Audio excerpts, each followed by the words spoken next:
आज नई पीढ़ी संस्कार से बहुत तेजी से दूर होती जा रही, अपनी संस्कृति और संस्कार से विमुख होकर वो अपने माता और पिता को वृद्धाश्रम में छोड़ने का काम कर रही और इसीलिए बहुत तेजी से देश में वृद्धाश्रमों की संख्या बढ़ती चली जा रही है। बहुत जगहों पर, बहुत स्थानों पर तो ये हालत है कि वृद्धाश्रम के बाहर पर बुजुर्ग पड़े रहते हैं, माताएं पड़ी रहती हैं, बुजुर्ग वृद्ध पड़े रहते हैं और वो प्रयास करते हैं, कोशिश करते हैं कि किसी भी तरह से उन्हें वृद्धाश्रम में रहने के लिए जगह मिल जाए, स्थान मिल जाए। यानी ये स्थिति हो गई है कि आज के समय में वृद्धाश्रम में भी जगह नहीं है और बुजुर्गों को सड़कों पर रहकर जीवन यापन करना पड़ रहा है। इसका मतलब बड़ी संख्या में हम अपने माता और पिता को या बुजुर्गों को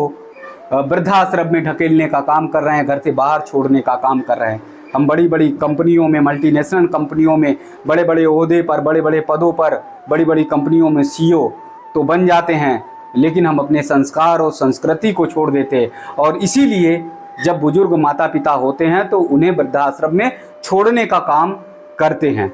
कई बार परिवार की तकरार होती है, कई बार ऐसा होता है कि बेटे में बहू में नहीं पड़ती है, तो इसके कारण जो है बुजुर्ग माता और पिता को वृद्धाश्रम में छोड़ने का काम किया जाता है। ये कितना बड़ा दुर्भाग्य है भारत के लिए। मैंने भारत के लिए इसलिए कहा है कि इसी भारत की धरती में जहां पर श्रवण कुमार जैसा बेटा जो अपने अंधे माता और पिता को तीर्थ यात्रा कराता है, जो अपने अंधे माता पिता की सारी सुख सुविधाओं का ख्याल रखता है, जो अपने माता और पिता के लिए पूरा जीवन, अपना जो यौवन जीवन है वो समर्पित कर देता है, उसकी कोशिश होती है, उसका प्रयास होता है कि हमारे बुजुर्ग माता और पिता को किसी भी तरह से कष्ट नहीं हो। उसी भारतवर्ष की धरती में आज हम अपने माता और पिता को वृद्धाश्रम में ढकेल रहे हैं, वृद्धाश्रम में छोड़ने के लिए मजबूर कर रहे हैं। जब किसी वृद्धाश्रम में जाकर देखिए, माताओं से जब उनकी दास्तां सुनिए, उनकी कहानी सुनिए कि कैसे वो वृद्धाश्रम में आए, तो उनकी आंखों से आंसू नहीं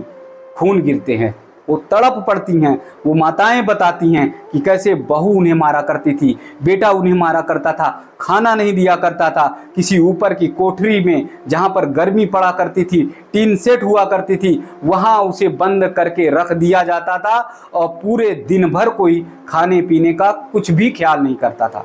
ऐसे तड़प तड़प कर हम अपने माता और पिता को दर्द दे रहे हैं उस भारतवर्ष में जहां पर श्रवण कुमार जैसा बेटा हुआ। दुनिया क्या सोचेगी, जरा आप सोचिए। चलिए दुनिया की बात छोड़ दीजिए, आप अपने आप सोचिए कि आप अपने माता और पिता को वृद्धाश्रम में डाल रहे हो। कल को आप भी तो बुजुर्ग होगे, आपकी भी तो उम्र बढ़ेगी, तो फिर आपका बेटा भी आपके साथ यही सलूक करेगा। तो इसलिए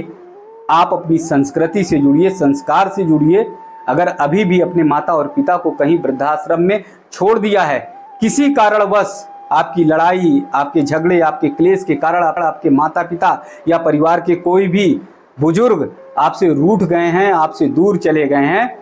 और आपके घर परिवार में लौट नहीं रहे हैं, तो जाइए, उन्हें ढूंढिए, उन्हें खोजने की कोशिश करिए, उन्हें मनाइए और विनम्र भाव से उन्हें घर लाकर सेवा करिए और श्रवण कुमार बन जाइए, श्रवण कुमार बन जाइए।